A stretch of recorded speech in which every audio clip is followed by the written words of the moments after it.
I was recently on the How to Get an Analytics Job podcast, and I was asked this question: what makes a good analytics course? And it seems really obvious and something that I have kind of thought about, but I've never put my words specifically into answering this. It's been circling around, but I've never really thought explicitly what does make a good analytics course. So got a few thoughts here, and if you've got your own, please chime in. If you have examples of courses that you thought were really good, but you can't really put your finger on what made it so, maybe this will kind of jog your memory and get you thinking what made them so good, or maybe there are other traits that may be on the table too. So a good analytics course, I've got three things here. First thing is that it's going to guide students through the data cleaning. And this is very easily overlooked because it's not that fun, at least for most people. I guess I've gotten to the point where it is. But, if it's up to 80% of an analyst's time, which they say it is, we should at least acknowledge that. I think we're kind of doing a disservice and shortchanging our students if we don't really drill in that message that our data does not come ready for analysis for us. We need to do a lot to get it to that point. It's a lot easier for the instructor to just get to the clean part because that's the fun part. It's easier for students. They get to do the part that they probably signed up to do. It's very, very hard to emulate what cleaning that dirty data set actually feels like when you're in a work environment. But I think we need to at least try and definitely emulate and acknowledge what goes into getting a data set ready for that. So that's the first one, is that, we really want to make sure that we don't overlook this part just because it's hard to teach and not that fun. I'm not saying that it needs to be 80% of the course, but it should be some percent. I don't need to put a percentage on there, but it's definitely a minority. So another one is that our courses should have some kind of a context. And by that, I mean, it's going to avoid this brain dump. There are these courses that are, like the 30 hours of Excel or, 72 hours of R. I would really hope there's not one like that. But I think the problem with these is that it's lacking some clear learning outcome or objective.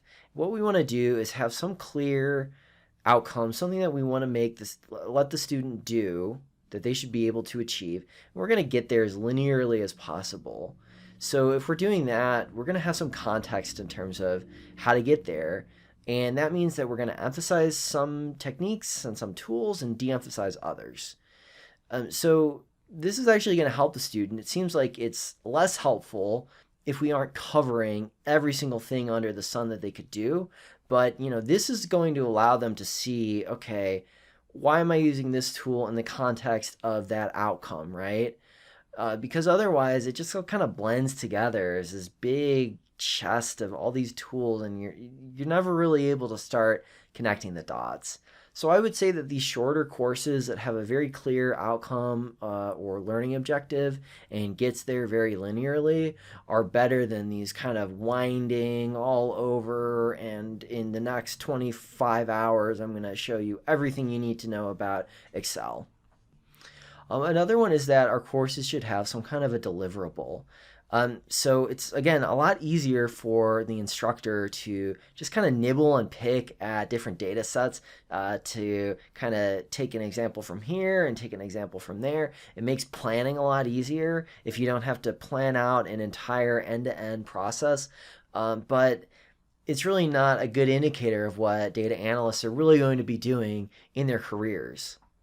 We want to make sure that we can take the learner through that whole end-to-end process. And I've got Bloom's taxonomy up here because creation or creativity is the highest rung up there. So we want to really impart to students that they come out of the course having built something, right? They have some sense of ownership rather than just kind of like walking through all these random examples and, again, not being able to contextualize them. We have clearly shown them how to create something, and they have that sense of ownership and creativity. So I kind of talked about this, a lot of the same things in that How to Get an Analytics Job podcast segment. I would highly recommend you check out not just that segment, but the entire show. lots of good information on that YouTube channel I've got there. And if you've got any feedback for me, if you want to connect, I've got my LinkedIn there. You can send me a note, leave your comments, the best courses you've seen, what just works for a course.